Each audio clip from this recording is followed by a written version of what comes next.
Right. Good afternoon, everybody. Today is October the 13th, 2025. It is 2 p.m. and we are hearing this afternoon at the Ann Basker Auditorium a land use hearing.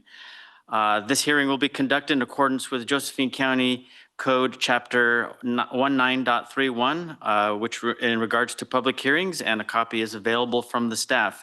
This is a request for an appeal of the planning director's decision to approve a type 2 home occupation to allow a boat manufacturing fabrication business in a residential neighborhood. Before we get started, I want to spell out the procedures for this de novo appeal for a land use hearing. And I'm going to read this statement.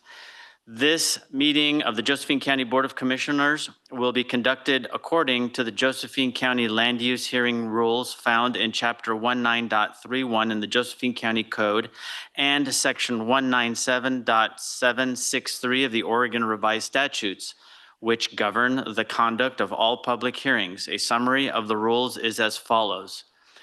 And there are 8 different items here, and I'm going to read, correction, there are 13 different items. I'm going to read them all. Number 1, today's hearing is an appeal hearing from the decision made by the Josephine County Planning Director. Since the decision was made without a public hearing, state law requires the hearing to be conducted as a de novo or completely new open evidentiary hearing. The board is authorized to review all the testimony and evidence submitted to the planning director in making the decision. Number 2, the planning staff will identify and explain the criteria and standards applicable to this request. Number 3, testimony and evidence is to be directed to the criteria and standards. If you feel other criteria or standards apply and are not identified, you must raise the issue to the chair for a ruling. If the chair rules that additional standards apply, then testimony and evidence may be directed to them. Number 4, clearly raise and explain your issues in the hearing in order to be understood by the board. Number 5, before conclusion of the hearing, any participant may request a continuance to submit new evidence or testimony. The board must decide to either grant the continuance or keep the record open. In either case, the period of time must be at least 7 days. During the time of the open record, anyone may submit additional written testimony or evidence. Number 6, all persons testifying are considered a witness unless the person asks to be recognized as a party and the chair rules the person has party status. Party status is established in 3 ways. Number 1, anyone who receives official mailed notice and testifies orally or in writing at this hearing. Number 2, anyone who testifies orally or in writing in this hearing who did not receive an official mailed notice but establishes the use or enjoyment of their property is adversely affected by impacts from this proposed use or development that is different from the public at large. And number 3, someone who is aggrieved by the adverse decision. The chair will wait until you finish testifying to make a ruling on your party status.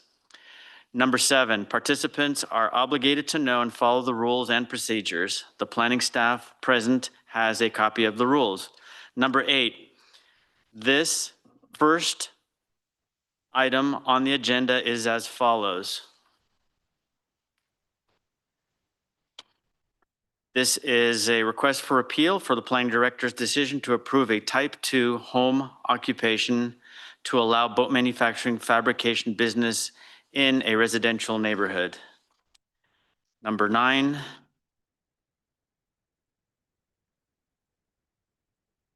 does anyone here object to the jurisdiction of the board to hear this matter? Okay, I see no one. Number 10, does any member of the board wish to abstain from this matter? And that is this board here, the county commissioners. Yes, because I checked with legal already and have ex parte communication. I've tried to mediate between the both sides here. I've tried to help and could not come with a solution. So I have to abstain and excuse myself from this hearing. Okay, thank you, Commissioner Barnett. You are excused from this hearing. Okay, next, the Josephine County Code sets time limits for the testimony of each person, and those time limits are as follows. The staff shall have no time limit on the presentation of their staff report. The proponent's introductory comment is 10 minutes. The proponents or expert witnesses will have 5 minutes, and others in favor each will have 5 minutes, and then questions of the staff direct to the chairperson will have 5 minutes. The opponents, representatives, if any, will have 10 minutes. Opposition, expert witnesses will have 5 minutes. Others in opposition will each have 5 minutes, and questions of staff, these are direct to the chairperson, will have 5 minutes. Then we will have staff and/or agency comments, and if requested, to keep the record open for additional written evidence, rebuttal and/or surrebuttal. Applicants' oral rebuttal will be 10 minutes, and then the opponent's oral surrebuttal, but only if the applicant introduces new argument, issue, or evidence, and that will be for the representative, if any, 5 minutes. The others will have 5 minutes each. In summation, the applicant or representative will have 5 minutes, and the opponent's representative, if there is any, will have also 5 minutes. There will be a discussion where the planning staff reviews the applicable criteria, evidence submitted, and/or staff recommendations, and members of the hearing body may openly discuss the proposal and further question planning staff, county, and/or state agencies, or any party appearing for or against the proposal. Then we will close the record. Then we will have deliberation and the decision. And if it is approved, we will accept or modify the conditions of approval, and then we will close this hearing. Number 12, at the close of the hearing, the decision will be made in the form of findings, with the presiding officer of the hearing body designating who shall prepare the findings. Finally, the criteria for the decision in this hearing shall be presented by the planning staff as part of the staff report. James Black will give that staff report. And I just want to remind everybody that at any time, we can terminate this hearing, and this is under section 19.31.060. And that authorizes the presiding officer to refuse or recognize anyone who is disorderly, or terminate the hearing if the audience conduct becomes disruptive. I'm going to take a deep breath now. Thank you for your patience. All right, we'll start first with the staff report. Good afternoon, Commissioners. Good afternoon. I'm James Black. I'm the Josephine County Planning Manager, also the Acting Planning Director. Give me a second here. I'm going to switch this computer over to my PowerPoint. Just take a second.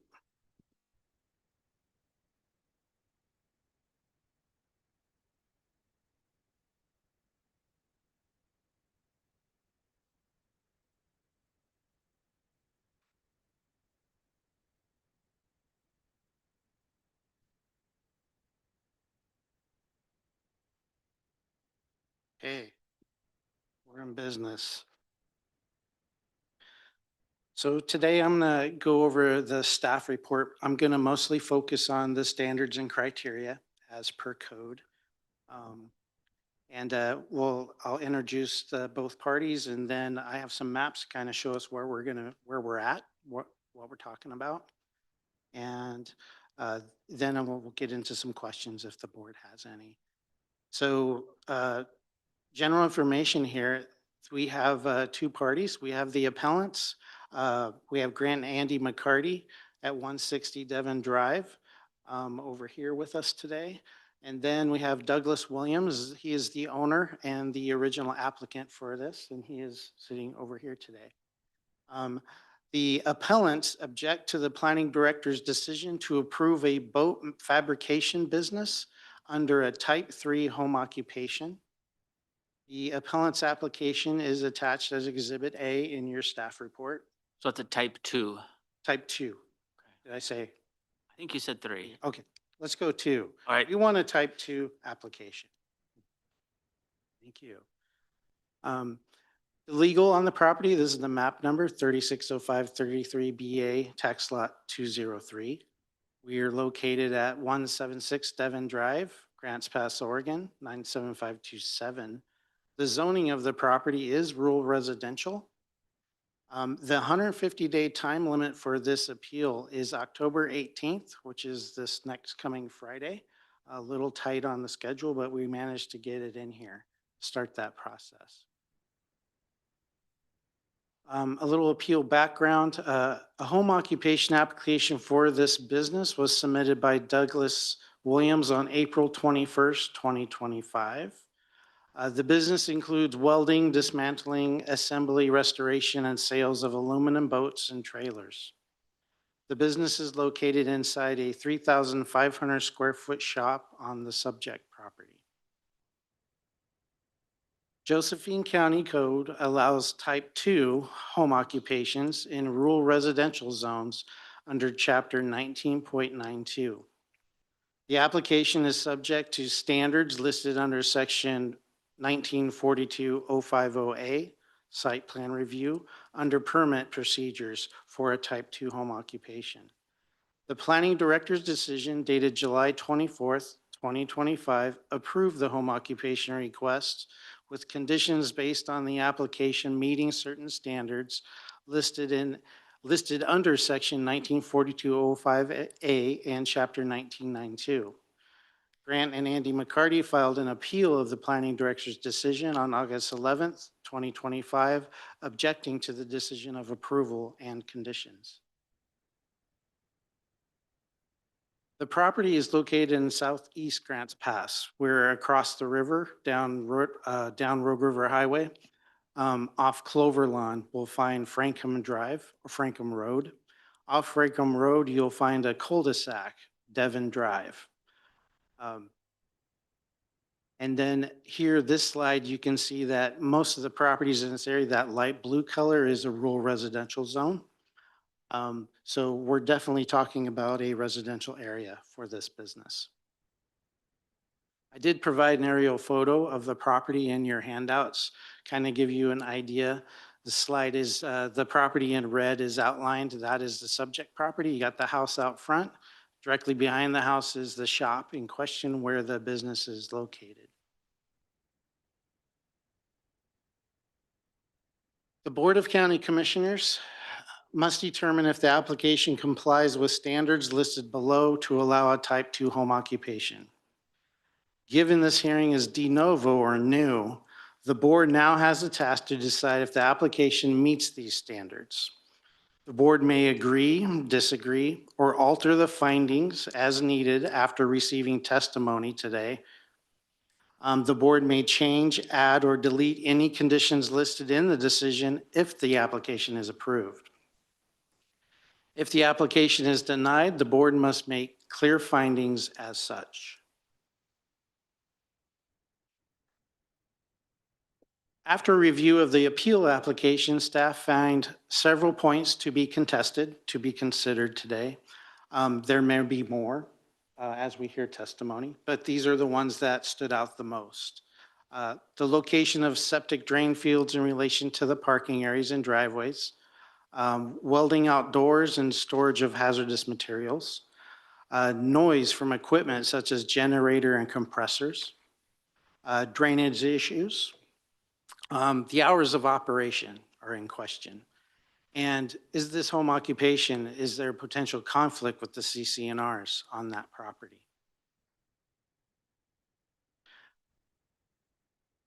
The standards and criteria I have here.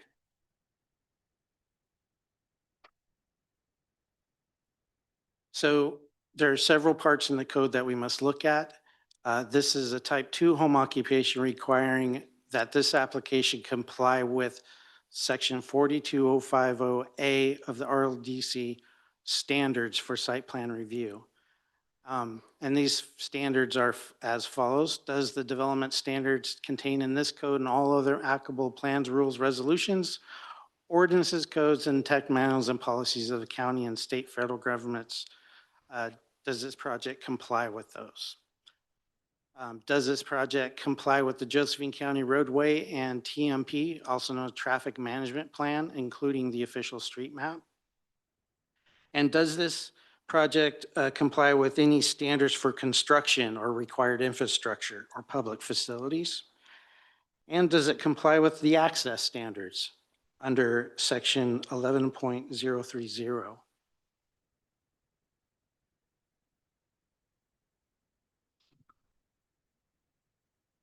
We are also going to be looking at section 19.61060B, property development standards for a rural residential zone. Under this header, there's a long list of items. These are the main items that would be considered or talked about in this application. As it says, all uses authorized by this are subject to certain additional permits, processes, and property development standards that are contained elsewhere in this title.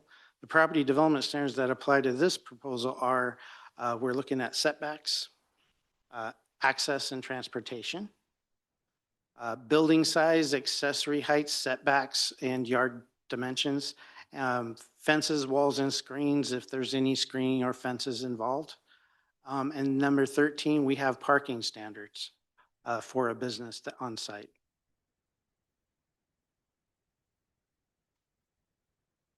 The purpose. This is the first section in the home occupation chapter in Josephine County.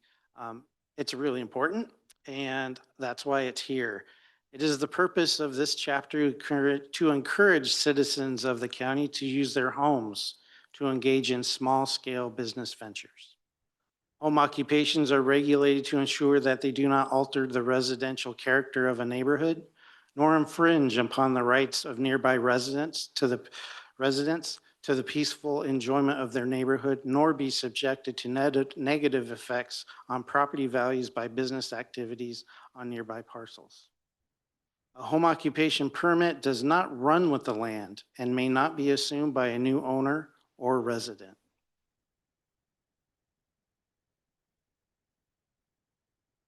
Under home occupations, here's our authority here. The provision of this chapter are intended to apply to residential and resource zone properties already occupied by a house. No person shall carry on a home occupation or permit such use to occur on the property which that person owns or is in lawful control of, contrary to provisions of this chapter. Home occupations and resource zones are also subject to certain standards. This basically means you need to have a permit in Josephine County to conduct a home occupation.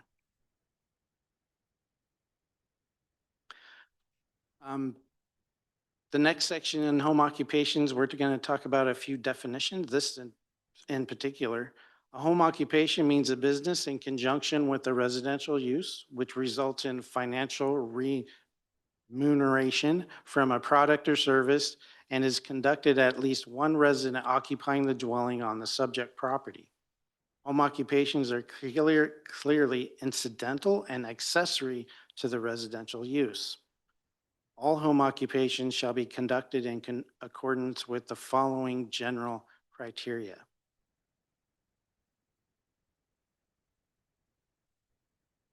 There are I have 9 listed criteria under this section. I'll just touch on a few of them. All business operations shall comply with any noise ordinance. That's the first one. And shall not produce offensive vibrations, smoke, dust, odors, glare, or electrical interference detectable to normal sensory possessions at the property line.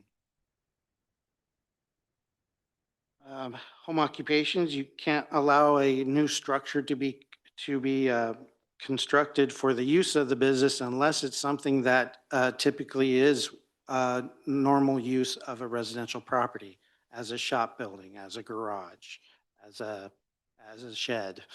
Those things are typical in a residential area. We go on to storage, no storage or distribution of flammable materials.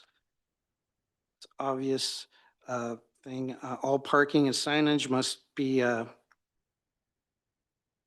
All parking and signage related to home occupation shall be on-site, not in the public right-of-way. Home occupation shall be secondary to the residential use of the property. And all home occupations, other than those deemed as exempt, shall be administered as a type 1, 2, or 3, distinguished by the potential impacts they represent to nearby properties. Type 1, 2, and 3 home occupations require the issuance of a development permit. Only the principal residents of the residential property may undertake the home occupation. In the event the requirements of this chapter conflict with other requirements contained in this title, the requirements of this chapter shall govern.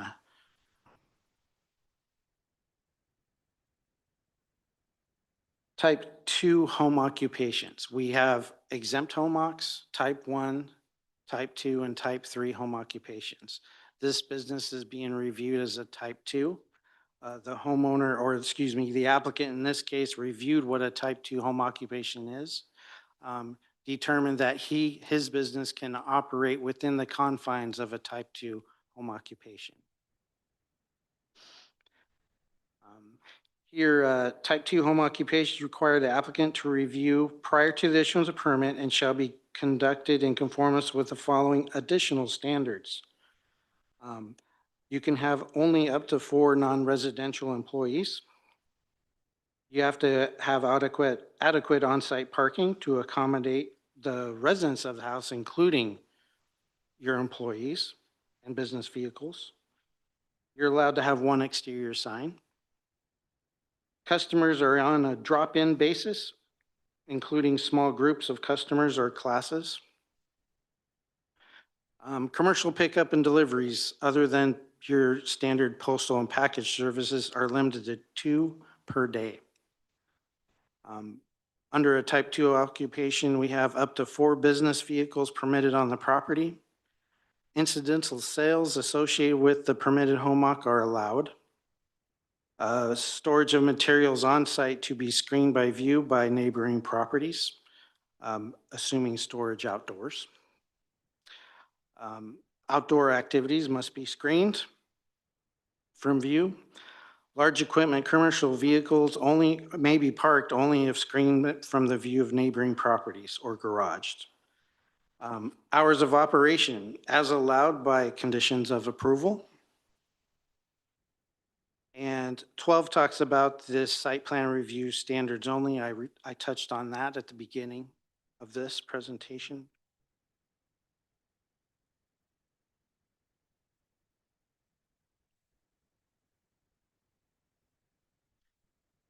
Procedures for type 2 home occupations. All home occupations require site plan review, subject to standards, and a quasi-judicial permit.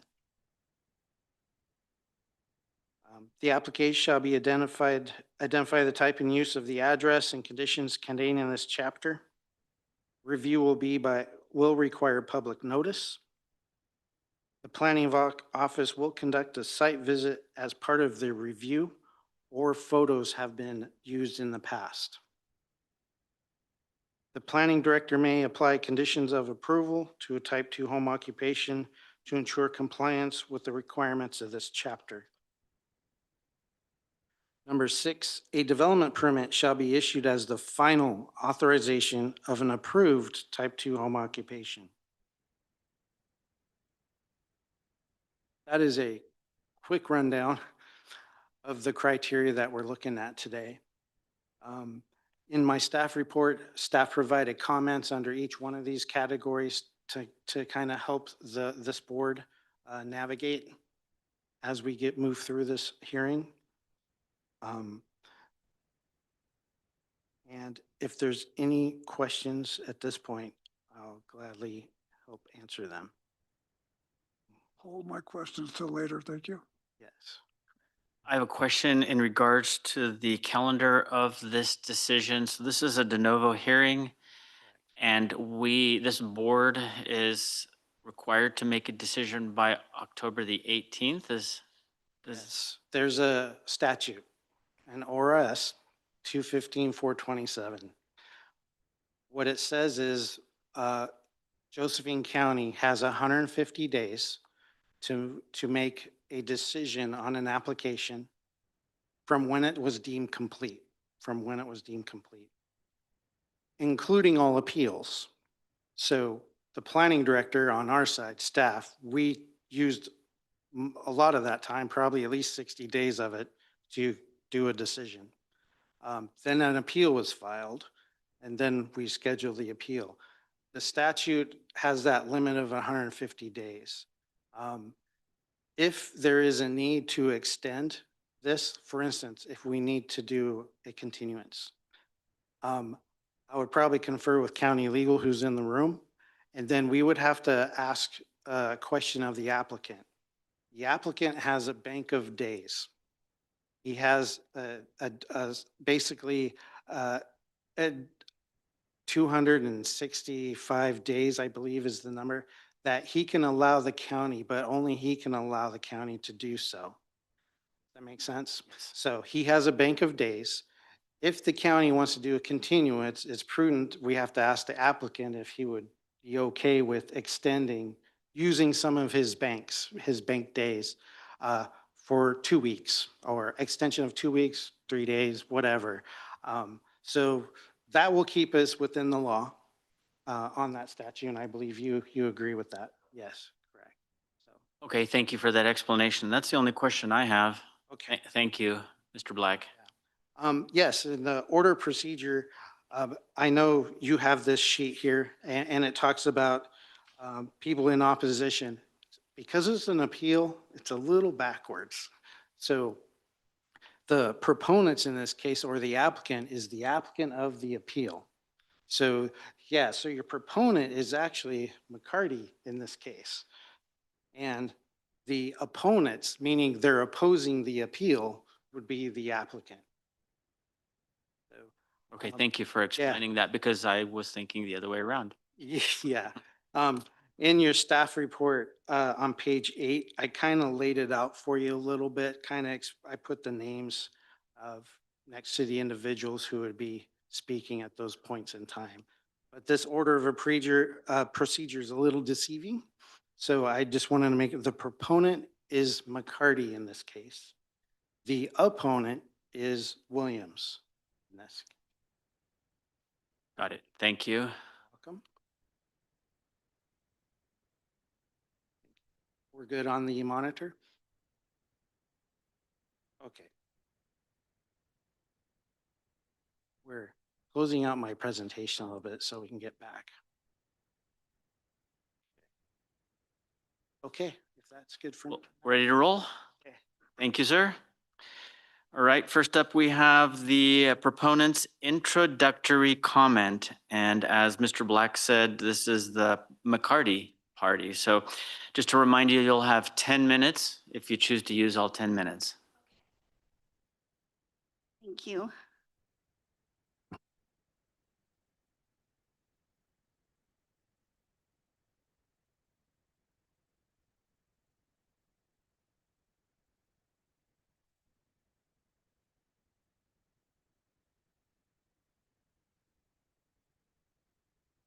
Sorry, I just need a minute. Is that okay? Just to, Yeah, thank absolutely. you. Absolutely, no stress. A bit nervous. All right. Afternoon, commissioners. Thank you for your time this afternoon. My name is Andy McCarty, and this is my husband, Grant McCarty. We are the owners that reside at 160 Devon Drive, the property directly adjacent to the Williams property on the north side. Today, you will hear the history of the effects created by the Williams and D-Tech boats that has caused anguish, concern, and constant worry from neighbors, along with testimony from expert witnesses and concerned neighbors. You will see that the proposed land use request clearly does not satisfy the requirements due to excessive noise, reduced property values, violation of established CCNRs, and not to mention the encroaching on the neighbor's property, nor does it meet DEQ septic and repair line minimum DEQ do's and don'ts. Additionally, you will see the pattern that Mr. Williams has created or dodged that brings us to the point where we are today. History, I met with the Williams, Tara Weregard, the buyer agent for the Williams, before they purchased this property July of 22. Frank Weregard, Tara's husband, was also present as a representative from Josephine County Building.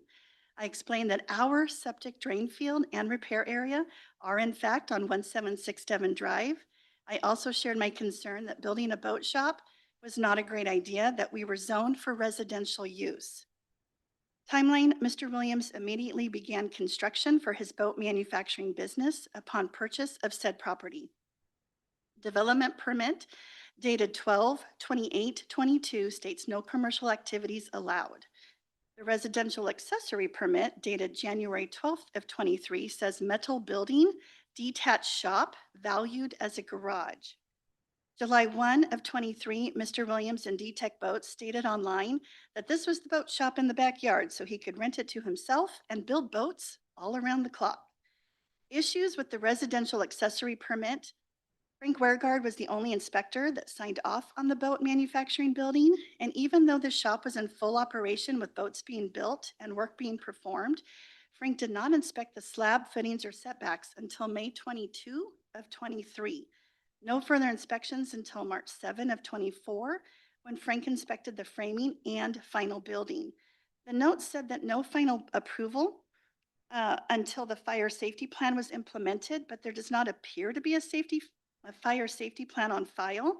Yet final building approval was signed off March 7, 24, and just none of this quite makes sense. I have sent multiple complaints to code enforcement over the last 3 years. We earnestly wanted county planning to realize what was happening and not let Mr. Williams keep spending money on a project that does not serve our neighborhood well. But we kept hearing from Mr. Williams in the cul-de-sac, small cul-de-sac, that he has a good buddy at planning and he can do what he wants. The first land use home occupation request filed by Mr. Williams in 2023 expired without any response or action from Mr. Williams. When we complained again, James Black contacted Mr. Williams more than once to file a second land use home occupation request. Mr. Williams and D-Tech Boats have done nothing for the last 3 years to accommodate any of the proposed conditions from county planning. When public notice was sent out to the neighbors, the notice was mailed to 15 neighbors, including Mr. Williams. There were 14 neighbors that replied in writing that they are not in favor of this land use request. Effects of Mr. Williams and D-Tech Boats manufacturing business in our small cul-de-sac: increased traffic up and down Frankham and Devon. According to the County Public Works Department, Frankham and Devon roads are not meant for this type of traffic. Our cul-de-sac is small. Trucks have a hard time turning around, and even this past Tuesday, the Oak Harbor semi-truck was jackknifed in the cul-de-sac after dropping off engines and parts in the cul-de-sac in front of the Williams basketball hoop. This is a common occurrence since Mr. Williams and D-Tech Boats have been doing business for the past 3 years, regardless of not having an approval from the county. Additionally, Mr. Williams has not contacted Public Works for a proper permitted approach as of October 10 of 25. Excessive noise at all hours. I realize that Mr. Williams has stated that his business operates Monday through Friday, 8 to 5. And this is simply not true. He has clients over on the weekends, evenings, and you can hear the generator, compressor, grinder, cutter, all making excessive noise well before 8 a.m. and certainly after 7 p.m. And please understand that that generator noise is the minimum noise level starting out of the gate at 78 decibels. And then you add the compressor and the grinding and the cutting and that high-pitched whirring. It is super loud. What I have not mentioned yet, and perhaps more importantly, is the very abrasive sound of the pounding on the metal. This far-carrying sound penetrates everything. It's very alarming when it starts and then continues until the metal is beat into its proper position. We hear all these noises inside our house. The McCartys are less than 100 feet from the property line, and it is so loud that the neighborhood can hear this. This is unacceptable. The excessive noise is not healthy for us to be subjected to day in and day out. And I would understand if someone was building a house and the noise that it would create, but bear in mind that this is not a long-term noise that you will have to endure 7 days a week for as long as you live there. And this has been going on for the past 3 years. Mr. Williams has no intention of honoring his business hours of Monday through Friday, 8 to 5, nor will it be enforced. or he would have already put that into practice. For Mr. Williams to run a gas generator with a base level of 78 decibels, then increase the noise decibels with all the tools for his business that causes extreme excessive noise in the neighborhood does not satisfy the noise condition of the conditional approval. Exhibit D, page 12, that's number 2. The noise permeates well beyond the property line, inside our house and all around to other Devon and Frankham neighbors. Parking. Our residential lots are connected. I mentioned earlier that our septic drain field and repair area is located on 176 Devon Drive. This is a concern due to the fact that when Mr. Williams made room for his boat shop, he had to move the seasonal creek that used to be 50 feet away from our leach lines. We're now closer to 20 and 10 feet respectively. According to Penny Dunlap of Dunlap Septic, this is not allowable. We paid Mr. Ed Ownby, that was the original installer of the septic system, to come out and flag all the lines so that Mr. Williams could be aware of the leach line locations. Now Mr. Williams has placed the trees he had cut down on our repair area, compacting the soil, and encroaches on our repair area for his parking spaces. His hand-drawn map, Exhibit A, page 16, is grossly incorrect. Our concern is when the septic drain field leach lines repair area are marked out again, Mr. Williams will no longer have the adequate space he is required to have. Additionally, with that creek being moved, it no longer matches up with the existing path of drainage. We have lived at this address for 25 years, and we have never had an issue until now. Due to his erosion control barrier failing and building his shop at the lowest point, we can now expect straw and mud to plug our culvert, flood the driveway, and wash it out unless he mitigates this mess. According to DEQ, you cannot allow water to be diverted that causes issues to another property. DEQ states that you cannot or should not drive over your drain field or repair area. Affecting property values. When you have residential subdivision and add an excessively loud manufacturing business less than 250 feet away from 15 plus neighbors, clearly not the highest and best use of the property. The same property already has 2 septic systems, 2 repair areas, plus a house, and now a 50 by 70 metal building. As a real estate professional in this valley since 1999, I can tell you that our property value has been affected by at least 30%.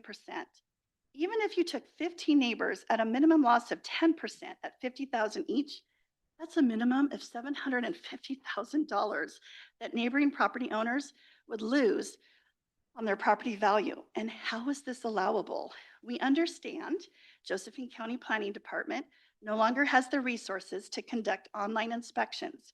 If something on paper checks the boxes, more than likely it will be passed.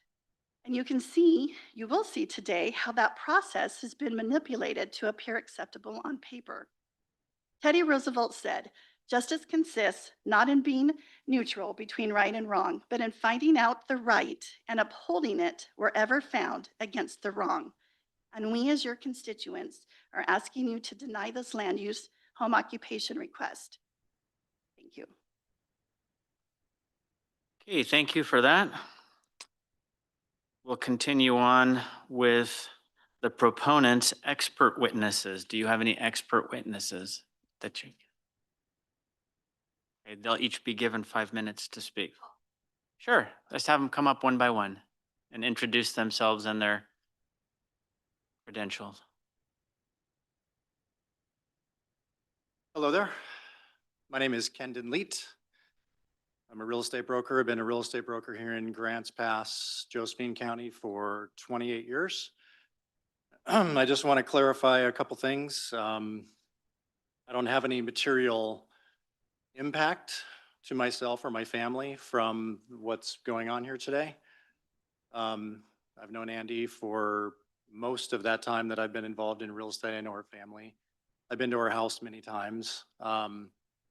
But I also I greatly respect private property rights, and I understand that there's a process and a system in place for home occupations.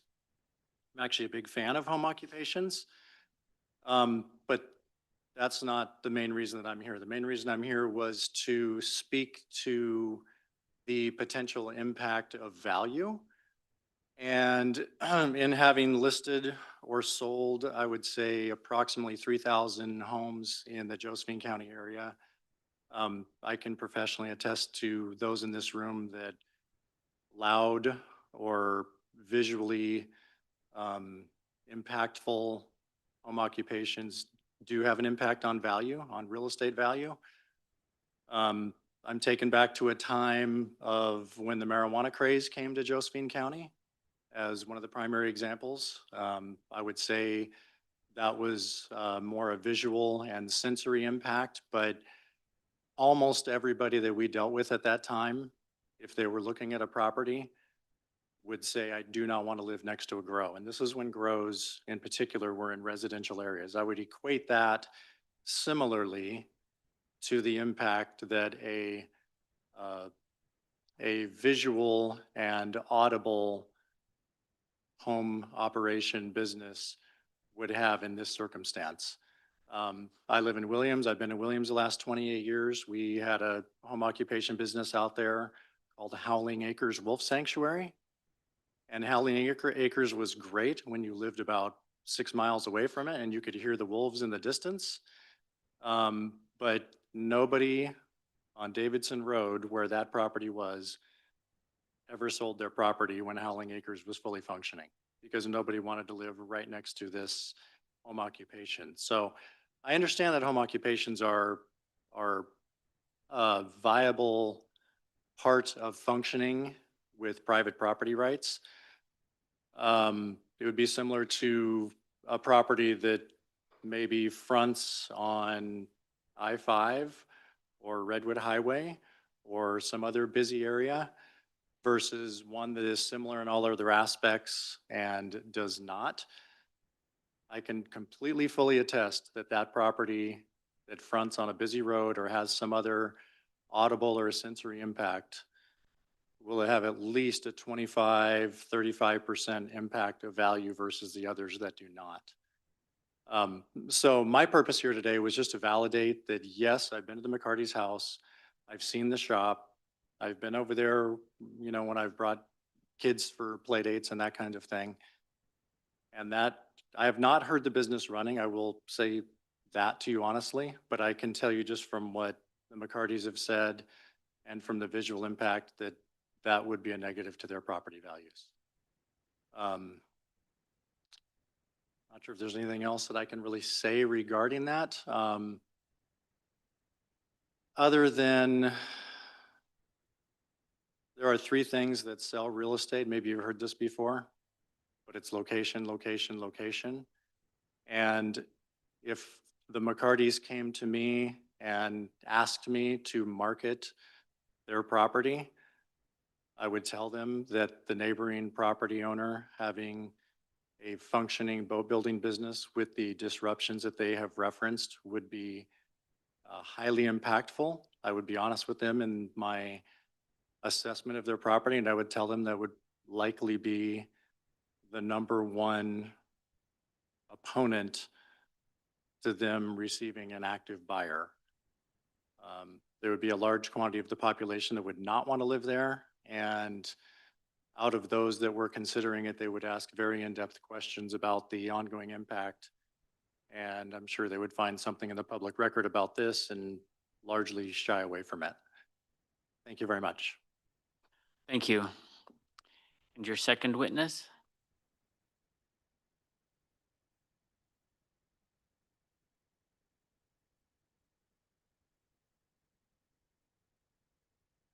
My name's Chelsea Burchett. I'm a physician assistant. I've been working in family practice and urgent care for about 27 years. I'm a client of both Andy and Grant McCarty, so I know them on a professional level. I have not been to the house and heard the noise that's happening there, but when Andy talked to me about it, I said, oh, let me do some research and just see what's out there that's considered healthy. And so when I was looking at some of the medical websites, I found the National Institute of Health, and they did say that under 70 decibels is considered safe, and anything above that is considered excessive. As I hear about what levels she's been able to find on a meter, correct? at your house. I think it would be worth it for the planning committee to check that to make sure that it is as excessive as it sounds. Even the Occupational Health and Safety Administration says anything over 85 decibels for more than 8 hours a day is actually going to cause hearing damage.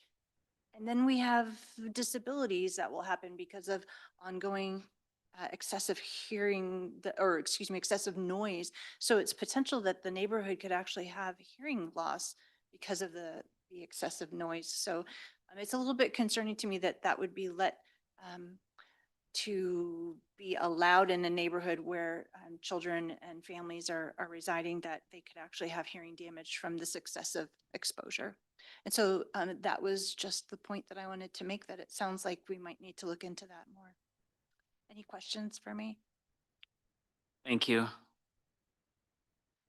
Okay, at this time, we'll give anyone who wants to speak in favor 5 minutes each to speak. Raise your hand if you'd like to speak, or just come on up to the lectern. Yes, sir.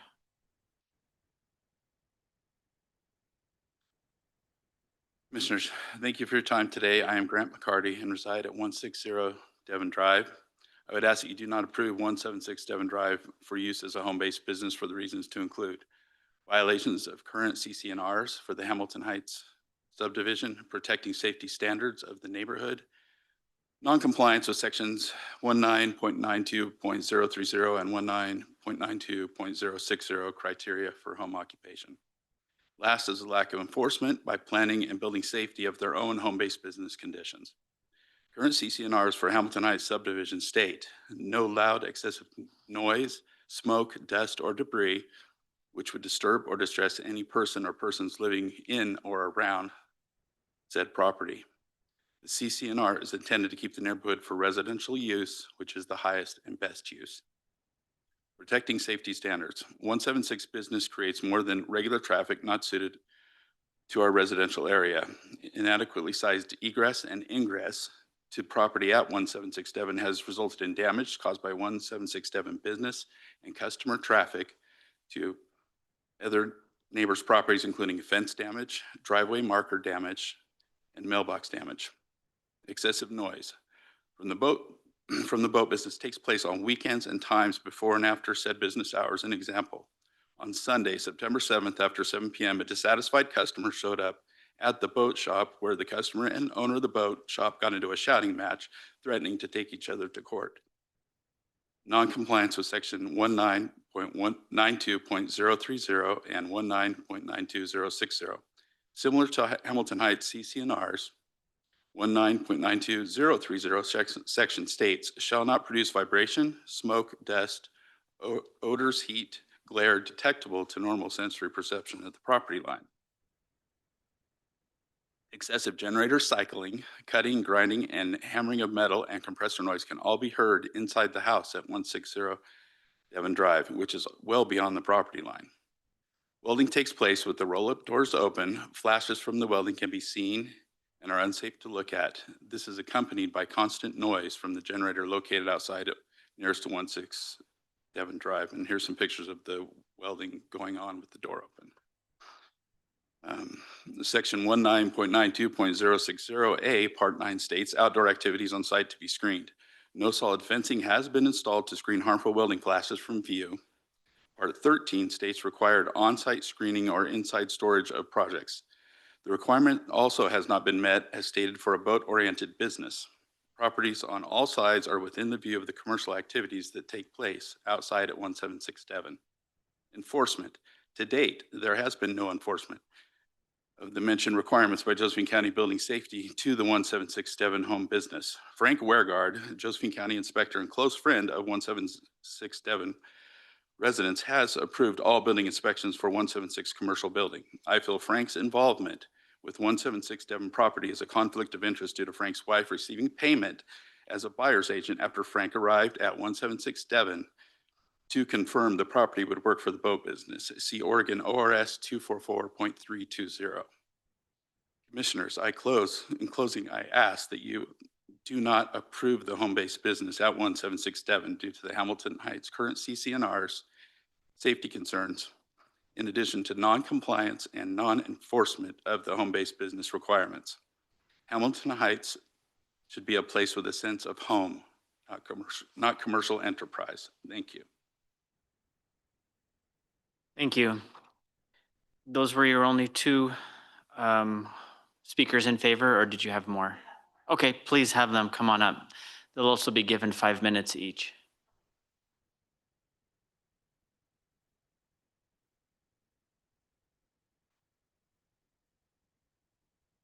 Good afternoon, Commissioners. My name is Sharon Little, and I live at 481 Frankham Road.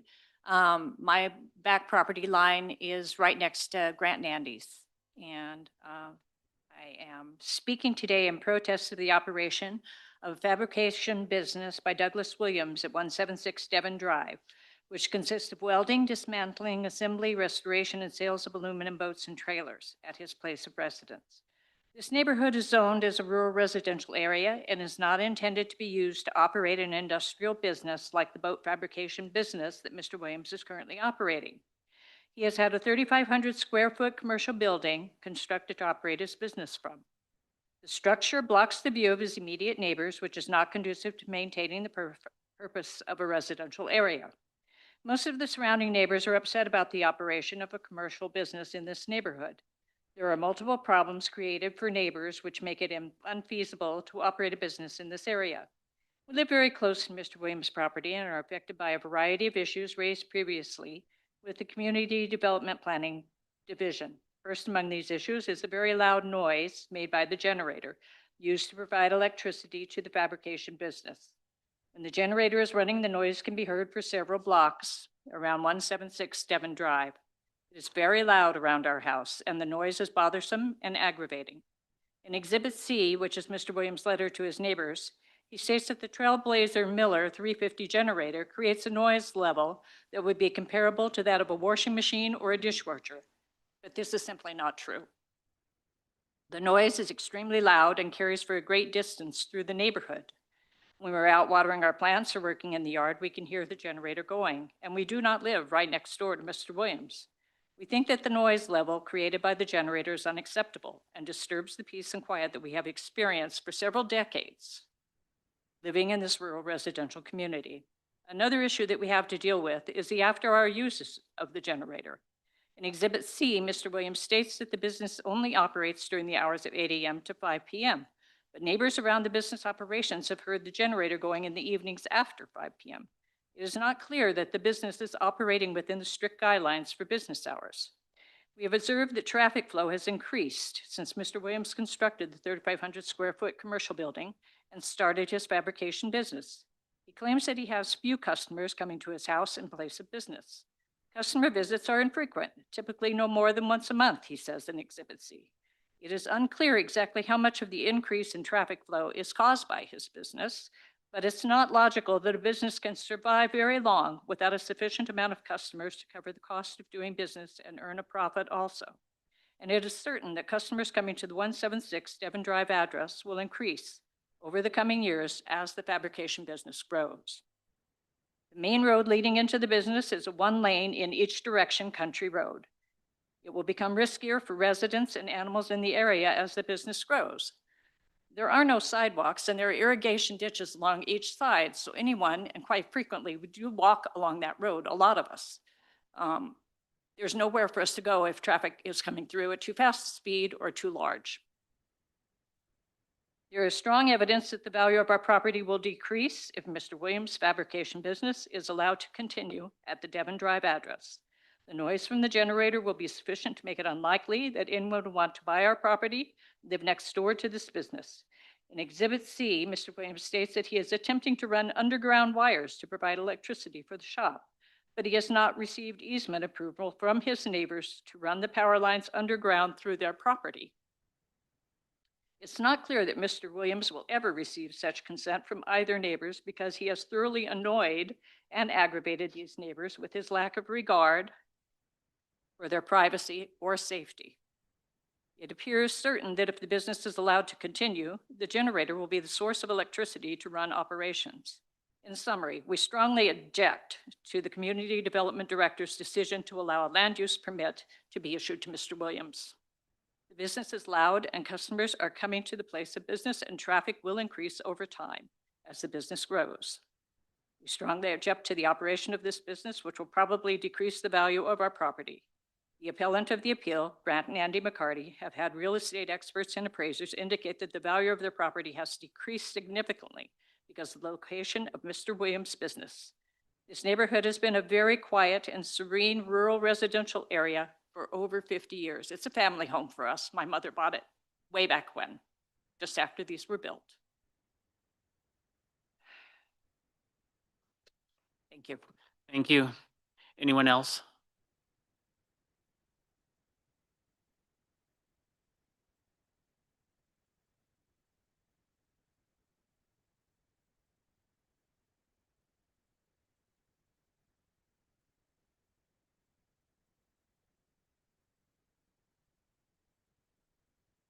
Hi, my name is Lisa Javrik. I live at 423 Frankham Road. I want to thank you for hearing our concerns regarding the appeal of a zoning request for Mr. Williams at 176 Devon Road, or Devon Drive. I do not understand how Mr. Williams' original application was approved, given that it violates the CC&Rs of the subdivision. He is currently conducting a fabrication business consisting of welding, dismantling, assembling and restoration of aluminum boats and trailers while also working, excuse me, on what appears to be FedEx trucks, as well as, or out of a 3,500 square foot building on a 1 acre parcel with his home and a pool on it. The noise created by the business is a direct violation of the subdivision CC&Rs, which was part of the documents he signed when he purchased his property. I live about almost a mile away, and I still hear the grinding, the clanging, and the yelling coming from his property days, evenings, and weekends. I can only imagine how bad it is directly for Andy and her husband, Grant. The noise is disruptive to those who work at home during the day. Excuse me. Those who have to sleep during the day because they work nights, and those who are housebound and can't leave and who are stuck listening to the noise in this once quiet neighborhood. Legally, homeowners are entitled to live in peace and quiet. And this is definitely no place for peace with that business happening.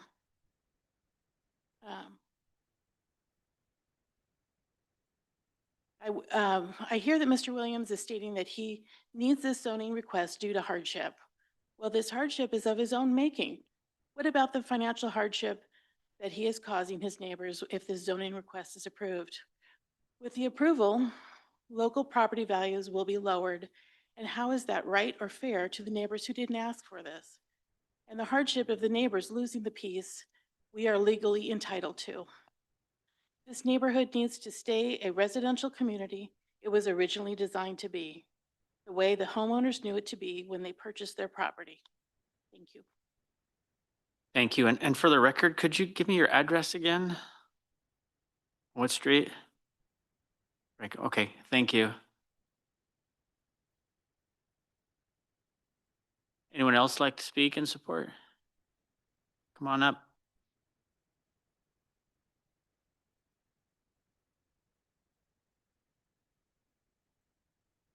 Good afternoon, Commissioners. My name is Chris Conrad. I go by Kitty. My husband and I reside at 115 Devon Drive, also known as the tax lot 000208. On the home occupation map, which is located in the same cul-de-sac as 176 Devon Drive, lot 203. I have submitted a prior letter regarding my opposition and concerns, and I speak on behalf of my husband, Eric Conrad, as well. According to covenants and restrictions number 7, said residents at 176 Devon Drive have not only conducted business and activity which constitute loud and excessive noise, cause unusually large amounts of traffic, including semi-trucks, but continue to disturb and cause distress for other persons living around said property. One word I would like to focus on is the word distress. When I speak to our neighbors and discuss the hardships this has already caused, the most distressing feeling is knowing that our hard-earned money and the careful investments we have made in our future will all be for nothing because of the selfish decisions made by three main characters. The bottom line for the surrounding 14 neighbors of 176 Devon Drive is that our homes and property value will decrease by 30 to 35%, and our once peaceful cul-de-sac will continue to have increased traffic, which consists of delivery vans and semi-trucks. We're not talking about passenger cars coming and going.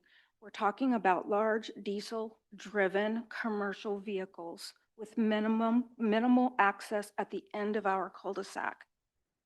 Another distressing issue that lingers within is what realtor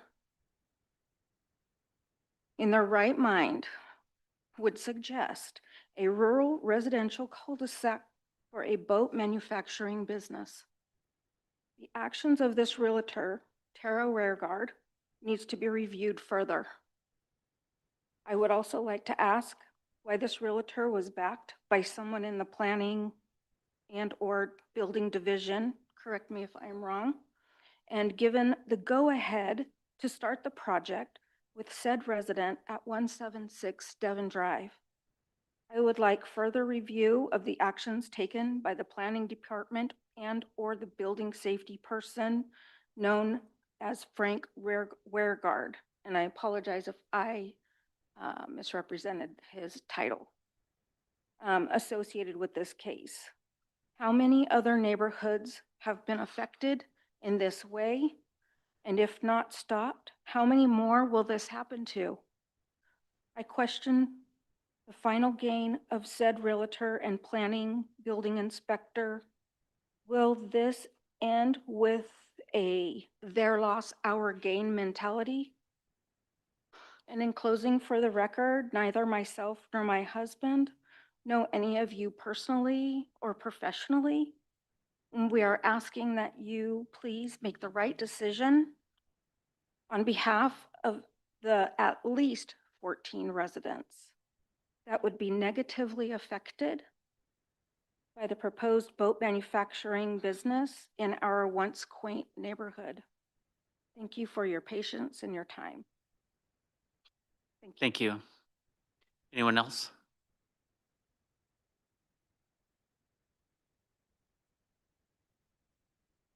Good afternoon.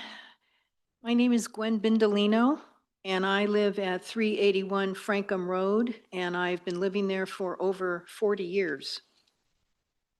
It has been over 2 years that Mr. Williams has been operating his non-approved business. When they first purchased the property, Frankham Road was inundated with trucks taking out hundreds of trees on that property, driving up and down the street.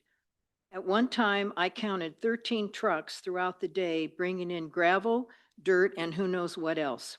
No one knew what was going on. Douglas Williams had told one person in the area that he was just building a shop. He also told other residents on Devon that he had spoken to everyone about his business. That was an untruth. Question: why are the residents in this Hamilton Heights subdivision now first receiving notice of a land use request when this business has been operating for over 2 years already? It states on the development permit under additional terms, quote, "for personal use only, no commercial activities allowed," end of quote. Mr. Williams knew way back in December 2022 that he would be non-compliant and forged ahead anyway. We have had to deal with increased traffic, dust, noise from the very loud generator that I can hear at my home, and noise caused by welding of parts, spray painting, etc. My home is approximately 2 acres from where he lives.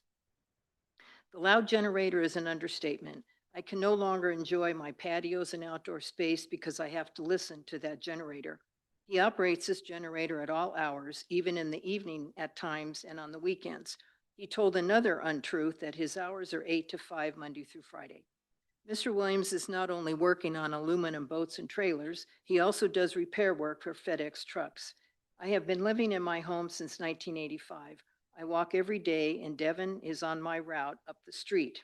I have seen the FedEx trucks along with boats, boat trailers, a lot of cars and trucks parked out in front, down the side drive and out and back. He does not have ample parking for other vehicles. Who knows how many people he has working there because of the additional cars, trucks, and seeing a lot of people on the property. The access road to their property is just a long driveway, and one side is the neighbor's chain link fence with posts. On more than one occasion, Mr. Williams' customers or themselves have run into the neighbor's post. It is just not that accessible when you have a large truck pulling a large boat trailer and must make the turn. He has not installed any fence on any side of his property. One of the main reasons I purchased this property in the subdivision was because of the CC&Rs. These restrictions are permanent. I did not purchase my property to have to deal with a business causing problems for everyone. Again, he has had this commercial business established and running for over 2 years and never received any approval nor even discussed his intentions with anyone that this business would encroach upon. He is building, spray painting, welding, and the boat parts and trailers. What about all the fumes from the spray painting, welding, and where is all of this being stored? All these products are supposed to be screened from view. The only fence is the neighbor's chain link fence. Anyone can see everything, especially the family right next door. What an eyesore they must look at. No one would want to purchase their home after seeing this huge 3,500 square foot metal building, which I believe is 35 feet tall, right next door. It cannot be hidden with fences, vegetation, or anything, as a matter of fact. This will lower their property value and others around them, including me.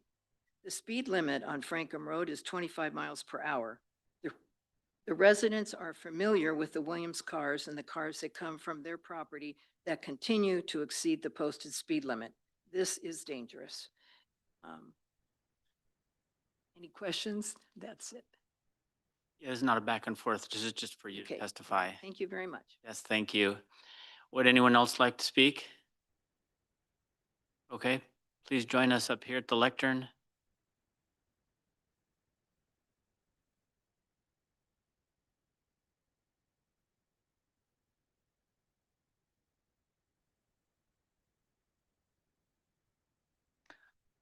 I'm a little bit taller.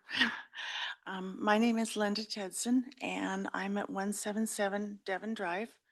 I'm on the south side of 176 Devon Drive.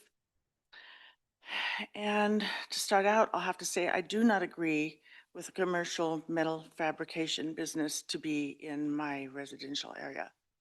We moved here in 1983, and it has been very quiet up until the last few years. According to the Hamilton Heights subdivision, this business is not compatible within a residential area due to the noise levels generated when pounding on metal and grinding metal, which I can hear from my bedroom in the morning sometimes when I wake up. It wakes me up, it wakes my husband up. And we're at the top of the hill, they're at the bottom. These are very loud noises that penetrate and carry the sound a long distance. This has and will decrease my property value and quality of life.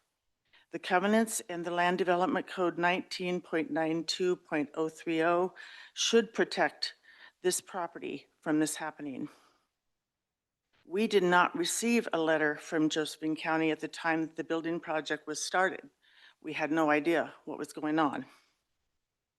The property was purchased with the intent to build a shop for Doug Williams, as was told to me by his wife, Gretchen, the day I met her when they were moving in. I thought she meant a normal shop that a person would put in a residential area. It's by no means a normal shop. It was later that I found out that they had a business and were planning to move it in here. I did not realize that the shop would be so large and the creek would be buried. I used to look out of my window and my door and see a beautiful creek flowing that comes down. If you go out there, you'll see part of it. The rest of it's buried underground. I lost my spot.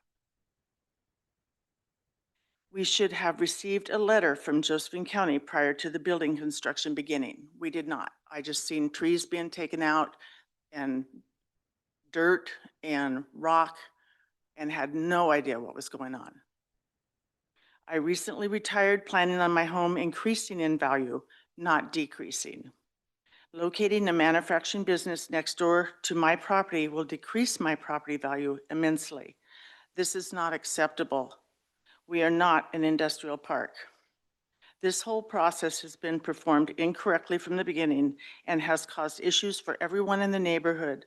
I do not want a metal fabrication business located next door to my residence. I believe that my substantial rights have been violated by this faulty process. Thank you for your time. Thank you. Anyone else?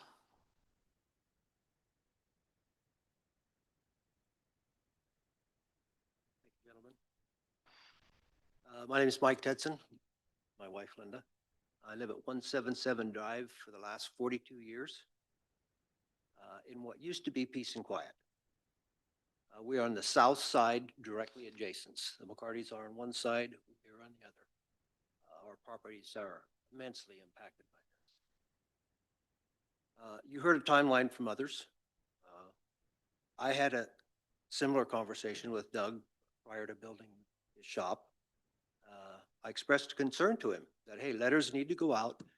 This isn't a good fit for this community. You need to send out the letters, get the community input, and see what you do, see what happens. I thought it was just strange that he went ahead, applied as a non-commercial building, built it to be a non-commercial building, signed the paper that says non-commercial use. And then, after a little time, decided to apply for a commercial permit. Well, the director kind of pointed out why that was done. I thought I heard him say that you can't buy a residence and build a shop to put in the business. I believe that's correct. That's what it said. So they decided to do it differently. We'll build the shop, then apply. No letters can go out that way, and then we've got the shop. Well, then the letters come in because nobody likes it. Nobody wanted it in the first place. It's my investment I'm concerned about, and the neighbors. I'm sorry about Doug's investment. I have nothing against Doug. I believe we're on speaking terms. We don't agree with some things, but that's the way it is. When we get to this, restrictions on the Hamilton Heights subdivisions. Number 7, no business activity shall be conducted on said property, which creates loud or excessive noise, smoke, dust, or debris. And it continues, you've heard it. We had a meeting with the neighbors, the neighborhood, and the planning department after this came out to see where it goes next. Is it going to go on to this meeting? In that meeting, one of the things I asked on this was how many letters? How many letters? And I believe in here, I've been following this because of different things.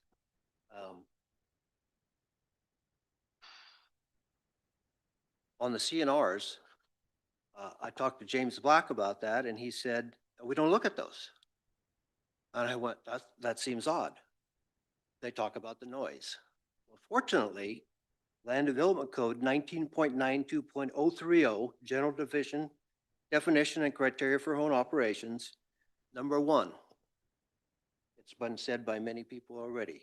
All business operations shall comply with the current noise ordinance and shall not produce offensive vibration, that's noise, smoke, dust, odors, heat, glare, or electrical interference detectable to normal sensory perception at the property line. I hear this inside my house. Pounding penetrates, grinding penetrates, not acceptable.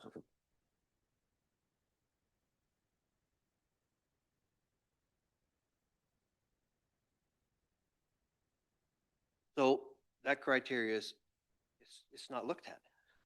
Otherwise, we wouldn't have this. But I asked Harry Woodruff, Harry Woodruff, the planner, during that same meeting. I said, how many letters for, how many don't care, and how many are for? No answer. Couldn't give it to me. Couldn't give me the numbers. I wanted the numbers. I said, they really matter. They really matter. And why does it matter? Planning shouldn't be making this decision. It's right in all the rules. According to the rules, the neighborhood decides whether or not this business is a fit. You got 14 people, you have quite a few people here expressing their concerns about real estate and the value. I know I have a very knowledgeable person. We already heard expert witness. I put out the, hey, I get a commercial next door to me, and what do we get? I said, I think it's 30%. He said, I'm not going to argue. I'm not taking a 30% hit on my property. Not going to happen. Thank you, sir. Is it time? Yes, sir. Thank you. Thank you. My answer is no. Do not allow it. Thank you. I believe you said you had one more person? That's it. Okay, thank you. Under order of procedure, I'll bring this back to the board and be opportunity for this board to ask questions of staff of what's been said here. Do you have any questions, Commissioner Smith? Why wasn't notice sent out when the building was started?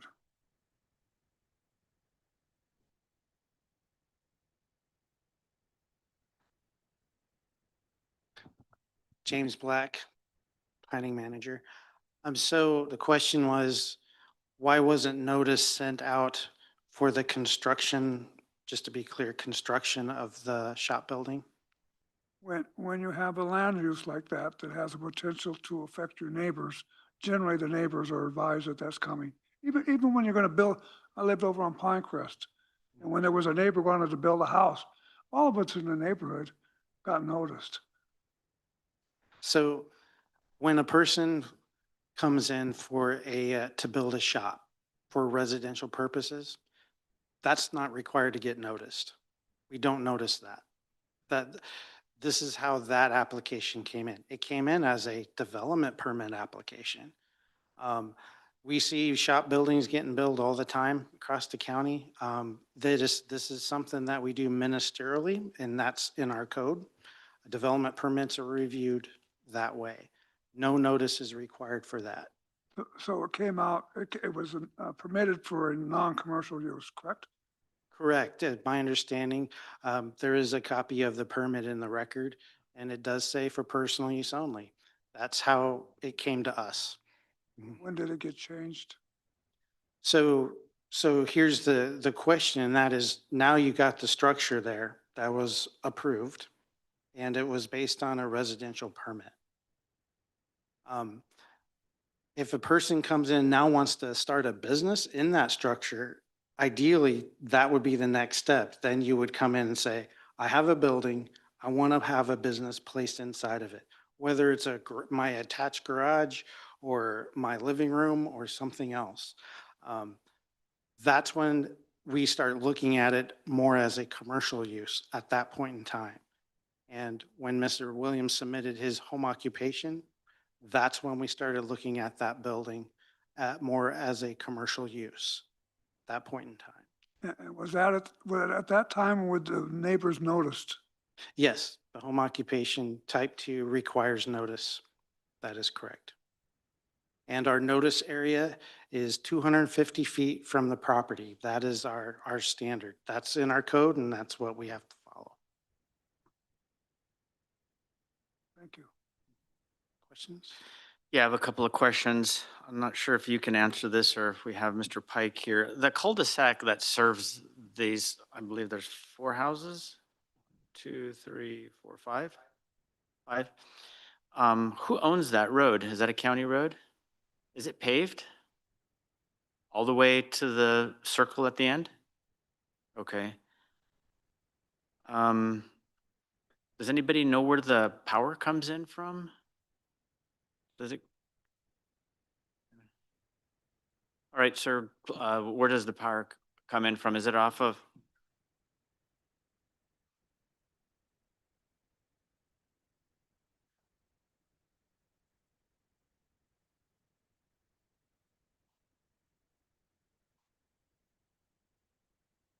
Does it come down Frankham Road? Overhead? Okay. All right, thank you. Sounds like the generator noise is a pretty big deal. This is a question that really doesn't affect us as a county, but the CCNRs, does anybody know when they expire? They are permanent. Okay, thank you for that. The shop height, it's not 35 feet high, is it? Okay. So the ridge is probably 20. Okay. Thank you for that clarification. And then the last question I have is there's reference to a creek multiple times. I don't see any catalog anywhere that refers to a creek or an ephemeral ditch. Just a bar ditch on, or a road ditch on the side that runs off, or? Yeah, I know, planning staff, we look at riparian areas, creeks and wetlands. According to our mapping system and DSL, Fish and Wildlife, there's not a creek under either of those two definitions. So it very well could be a drainage area. Okay, that's all the questions I have. Thank you, Mr. Black.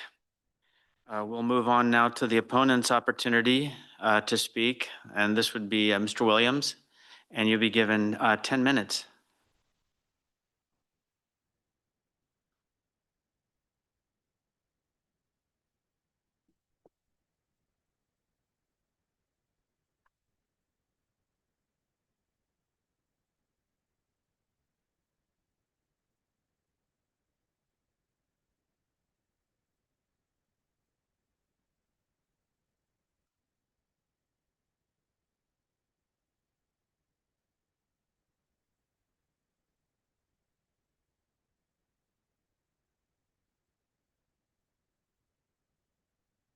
I just got a lot of information here, but mainly the big concern here is noise. And I've voiced my concerns to all the neighbors on what's going on, the immediate neighbors, the surrounding neighbors that are on my property line and in the cul-de-sac.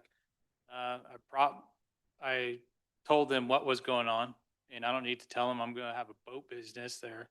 And I let them know we're building a shop, and that's what we're gonna do. I was open book about everything. So I let them know what I plan to do there. So we made all the steps, did our due diligence, talked to the county officers, and made sure everything was gonna be done right. I didn't want to step into this pouring out money and not having it approved. So we did everything we could to make sure we did everything by the book. That being said, the noise issue, the main reason why I'm running a generator right now is because my neighbors won't allow me to have power to the shop.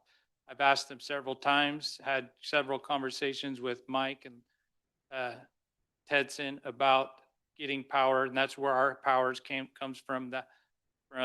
There's 3 houses that are pulling power from the transformer, and I'd have to go through Mike and Linda's driveway to get power down to my shop.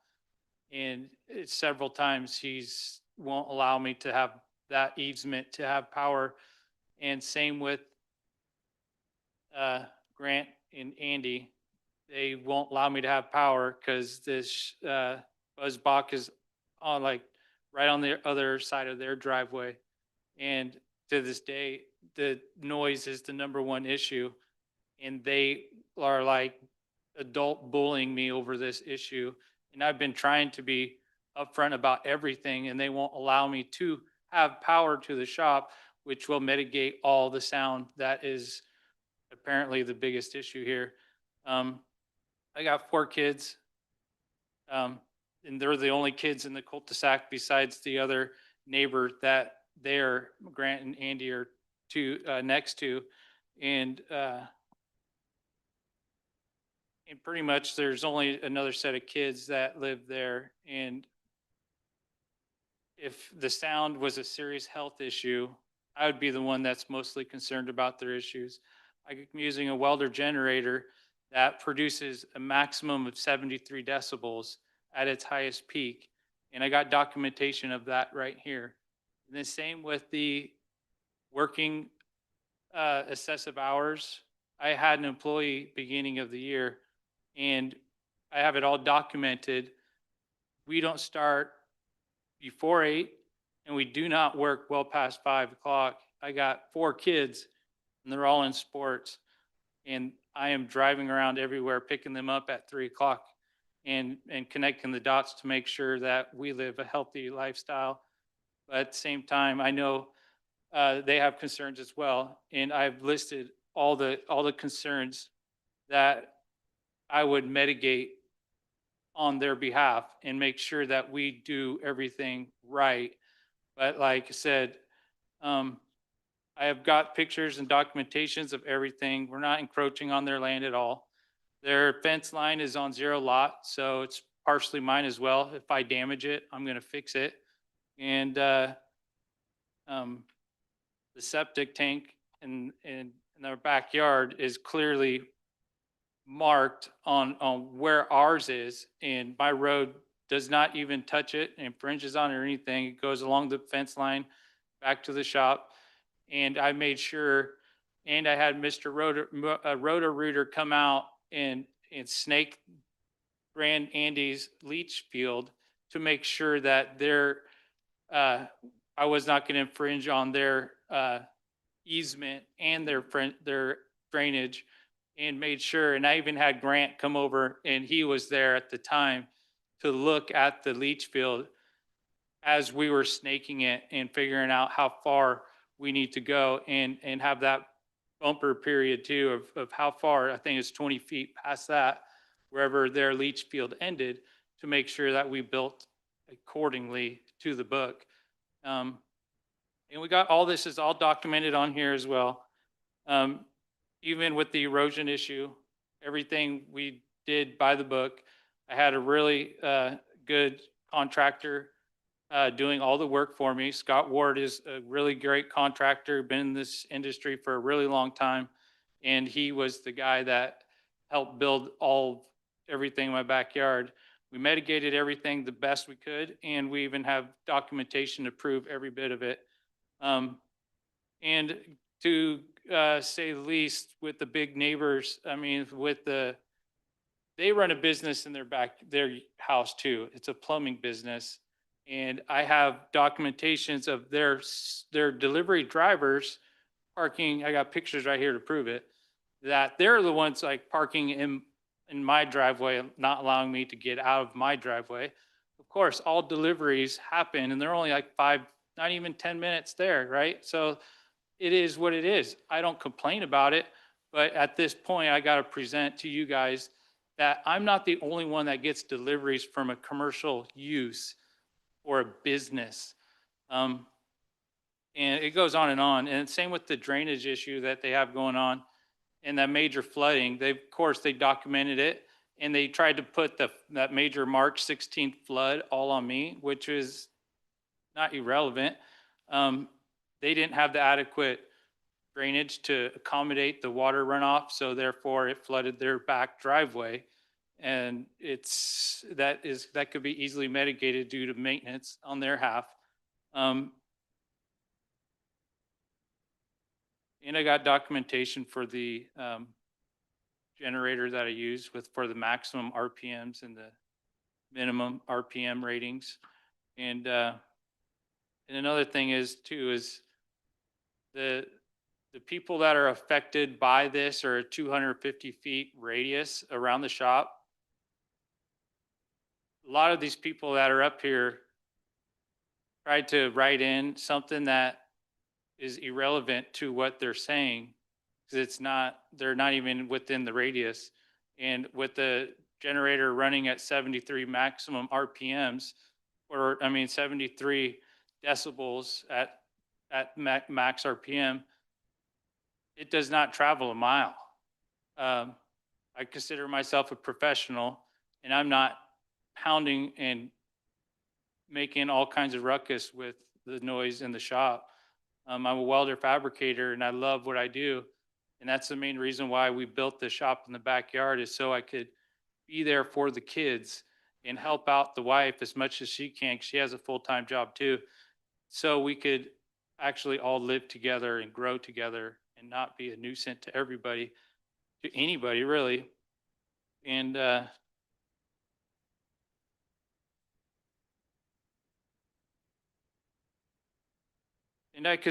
I written a letter concerning all of their concerns as well, which I took very deeply. And I'm a friendly guy and I'm upfront about everything I do. And I told them I would mitigate anything and everything that I could to help out this whole community. And I, my clientele is higher end people, and I build these boats for these guys, and it's a dream setup. So I only build like maybe 3-4 boats a year at the minimum, actually like the maximum, because it's just me, myself, and I now. And I've only put out 4 boats a year and a few trailers in between. I don't have very many people coming up and down the driveway, hardly any at all, like I said, and it takes me 3 to 4 months, depending on the caliber of a boat, to build their dream boat. It takes me about 4 to 5 months to totally complete this project. Therefore, I don't have very many people coming over at all. And the safety of people, of the neighbors and the community, I am foremost wanting everybody to be safe in the community and the environment. And noise is the #1 issue. But if I had approval from Grant or Andy, and Mike and Linda, if I have approval to get power to the shop, all of it would be mitigated, because mainly this is all of sound. So that's what I got. Okay, thank you, sir. Next up, we'll have expert witnesses for the opponents. Do you have any expert witnesses, Mr. Williams?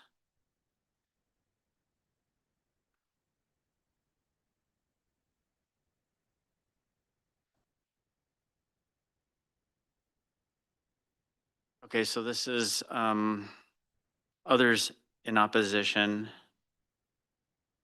I'll read this into the record when that time comes, but no expert witnesses, is that correct? Okay. Okay, great. Then in that case, we'll move on to others in opposition. And who here, you said you had neighbors, are they here today? All right, we can bring them up. And we will give you 5 minutes as well.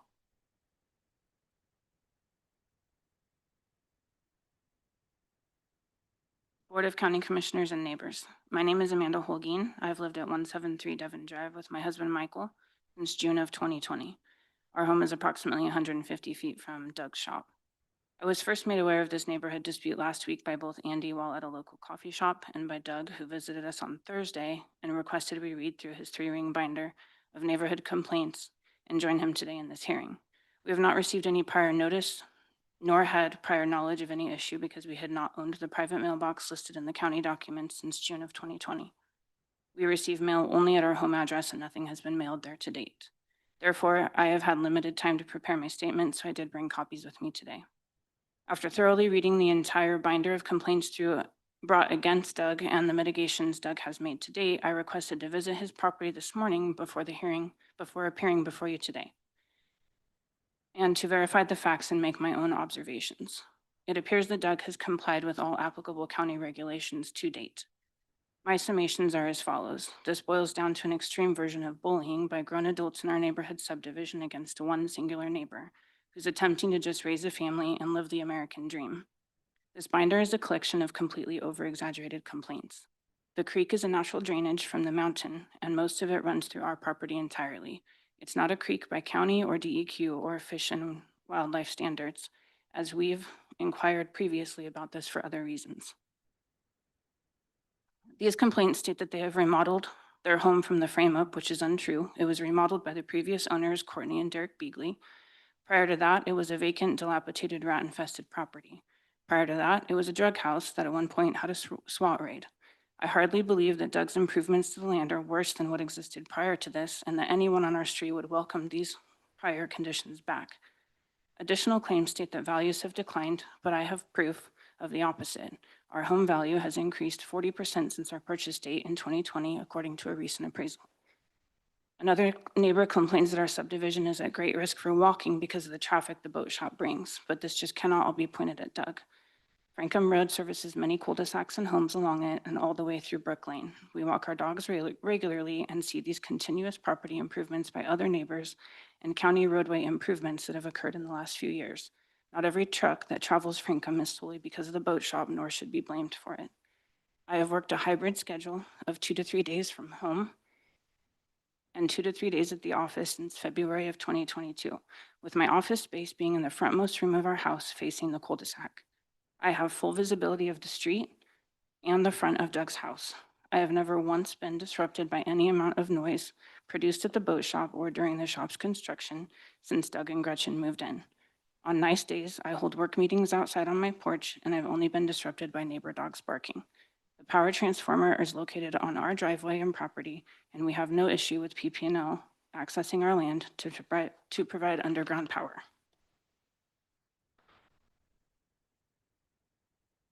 What I'd like to point out about the CCNRs most commonly referred to in the letter is that every house in our cul-de-sac has at some point in time in the 5 years of our occupancy violated or is currently violating the CCNRs and other county ordinances. If Doug wanted to return the same level of energy toward each neighbor that has been directed at him, he could have done so many times over. This level of bullying is bordering on harassment with the amount of times he's been photographed and videotaped in his own backyard or public roadway or being turned into the county for various complaints and false waterway violations, or threatened with bodily harm. Any of us on the street could report past or present CCNR or county ordinance violations with the tent living and trailer living, DEQ violations, raw sewage dumping, domestic disputes, police activity, the unsightly yard debris, the ongoing nuisance amount of dog barking, the drug traffic at all hours of the night and day, and the neighbors' loose dog roaming. But instead, the neighbors have focused all their energy on one man trying to make an honest living. Every house on Devon works from home or has a home-based business to some degree, yet none of us are being subject to the same level of harassment. The cul-de-sac is a public roadway used by all neighbors for visitors or overflow parking. These neighbors shouldn't be harassed for having visitors over for dinner or an occasional delivery truck or customer boat parked. We ourselves have parked tractors, boats, trailers, and extra work trucks in the cul-de-sac at various times. In summary, I would encourage the BCC with 3 things today. 1, to make a site visit to our cul-de-sac to see for yourselves the over-exaggeration by neighbors. 2, to uphold what the county building department has previously granted. And 3, to allow a cedar fence to be constructed to mitigate visibility. I would encourage the neighbors with 2 things today. Romans 12:18, if at all possible, as far as it depends on you, live at peace with everyone. Thank you. Was there anyone else that was going to speak? Yes, sir. Come on up to the lectern.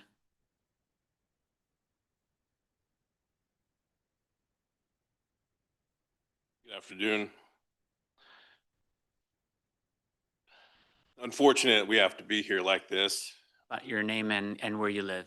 That would, Name's for the Michael record. Holguin, 173 Devon Drive. According to the tax lot, it's going to be 00205.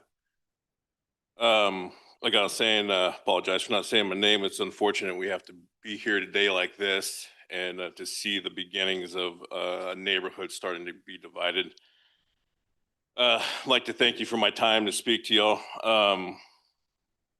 And let you guys know, we purchased our home around in 2020, and contrary to some of the reasons that I read in the binder that we were provided by Doug, we did not decide to buy our home in the neighborhood due to the CCNRs.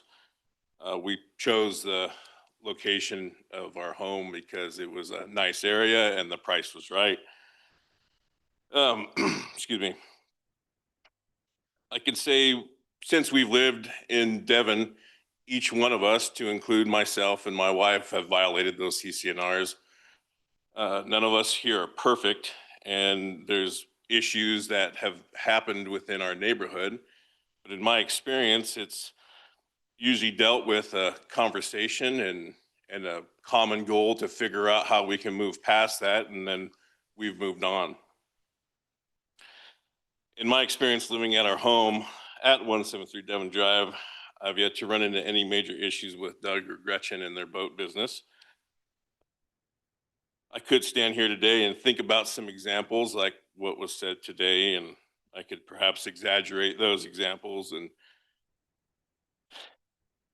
make things a little bit bigger than what they seem.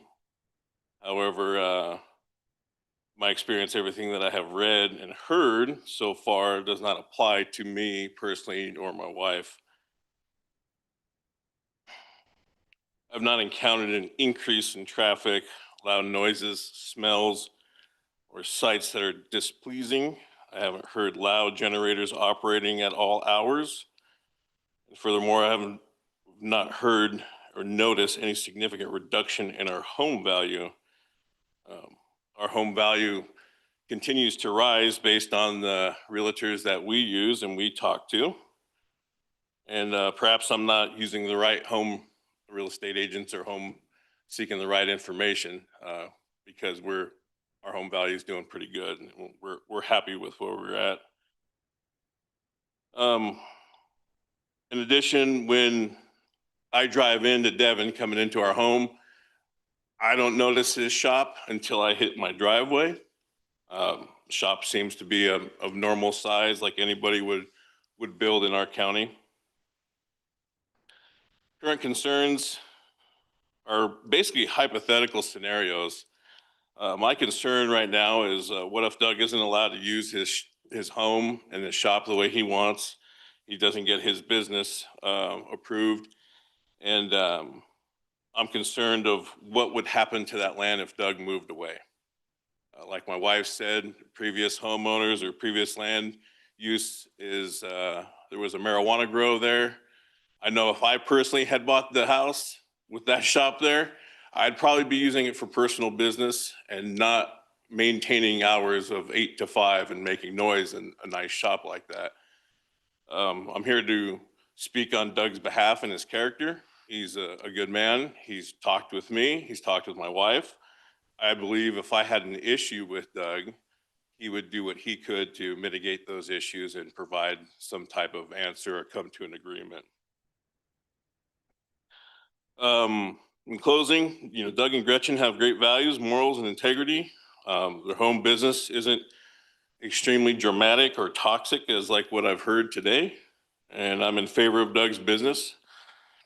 I feel that he should continue his operations and would also like to extend an invitation to the board.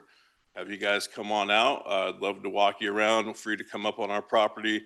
You can see what our position is and what we hear and what we see. And it would be open to the planning department as well, so you guys can come and have a look around. So thank you guys for your time, and I appreciate you being here today. Right, thank you, sir. I believe that's all the in-person testimony, and I'll read this letter into the record. Okay. This letter is from Annie Burnham, and looks like she lives on 118 Devon Drive in Grants Pass. It's dated October the 13th, addressed to whom it may concern. I am writing to share my experience with a business located at 176 Devon Drive. My family lives in the same cul-de-sac and has a view of the workshop and property. During the months of February through June 2025, I was home nearly every workday. During the day, I did not witness any excessive or noisy traffic as a result of the business operating at their home. There were occasional drop-offs or pickups of boats and other items. The noise from the work is minimal and never occurs during unreasonably early or late times of the day. Since July 2025, I've been working out of the home during the day, so I don't know if any changes have occurred, but the mornings and evenings are still quiet. Thank you for your consideration of my experience with the business at 176 Devon Drive. Sincerely, Annie Burnham. Right, that'll go into the record. And we'll bring this back now for questions of staff. Commissioner Smith, do you have any questions staff may be able to answer? One of my questions is, when this permitting process, it was only Frank that visited the property. Did anybody else from planning visit the property? And is there a personal relationship between the owner of the property and Frank? Is there a personal relationship between you and Frank Vanguard? These questions are only for staff, not for Okay, people yeah. in the audience. Yeah, I'm sorry. They don't know. Okay. So this was originally permitted as a non-commercial use. And then later converted to commercial use, right? Have I got that straight?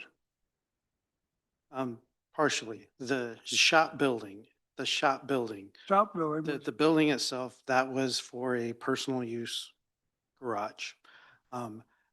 Outside of that, we're talking about this home occupation, that is the commercial use part of it. And was Frank the one who, or were you the one that issued the original permit?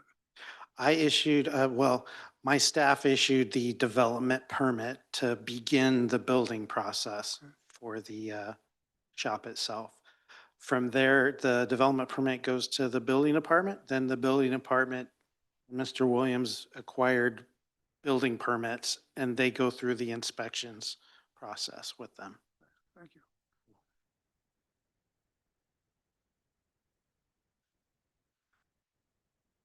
No more questions from staff. They've already answered all my questions that they can answer. Okay, thank you, Commissioner Smith. My question comes back to the cul-de-sac.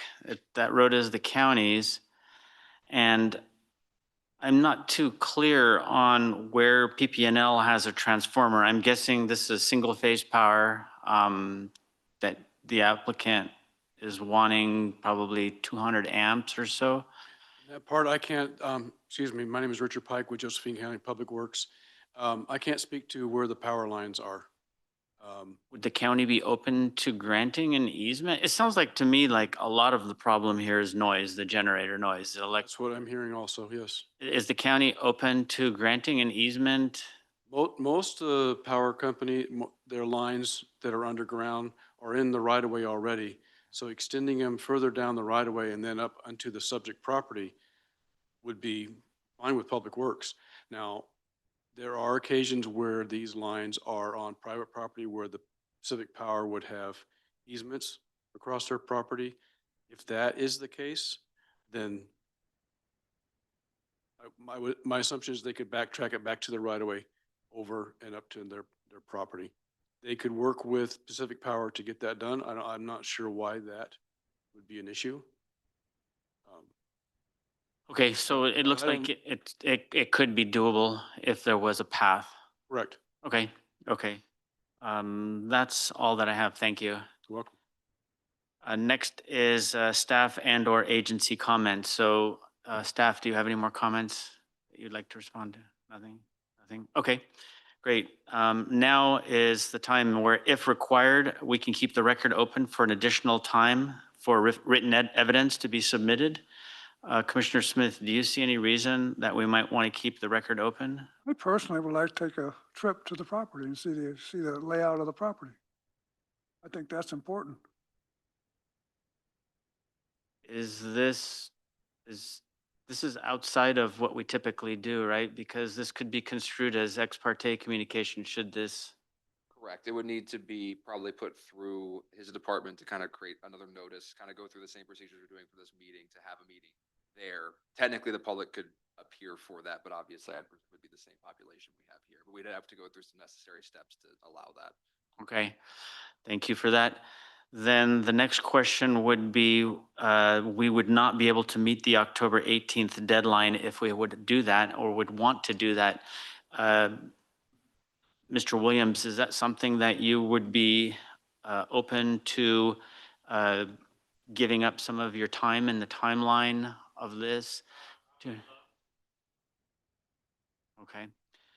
Okay, I just want to make sure that we follow the process correctly because if this is challenged, then we don't want to be in trouble with any ex parte communication. So we'll have to notice another meeting and it will be there on site and it will be for a public meeting, anybody to attend.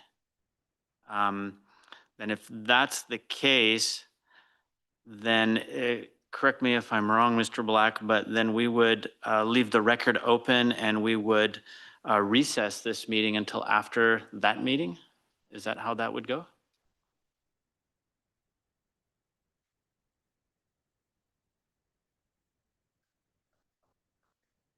Okay, so I'm understanding that this would be a formal motion to keep the record open, to allow for additional evidence to be entered into the record. I'll make a motion to keep the meeting open to have additional information. Okay, and I will second that motion. Any discussion? No. Okay, I just have one concern, and I want to be considerate of Mr. Williams that we try to schedule this on-site visit as soon as possible and schedule the meeting back here to finish out this hearing as soon as possible so we don't eat into any of your time. I just want to make sure that that's understood, that we'll do our best efforts to expedite. Objection here. Okay, great. Then in that case, please call the roll. Commissioner Smith, Yes. Commissioner Black, Yes. motion carried, 2-0. Okay, thank you for that. And what we'll do right now is we will leave the record open and we will reconvene. Please keep an eye out on our schedule. We will, I'm sure, notify all the parties involved. This office, as well as the planning and office, will coordinate a date for that site visit. Okay, great. With that, then we will now adjourn, but not close the hearing, correct? All right. It is 3:51 and we will now adjourn. Thank you, everyone.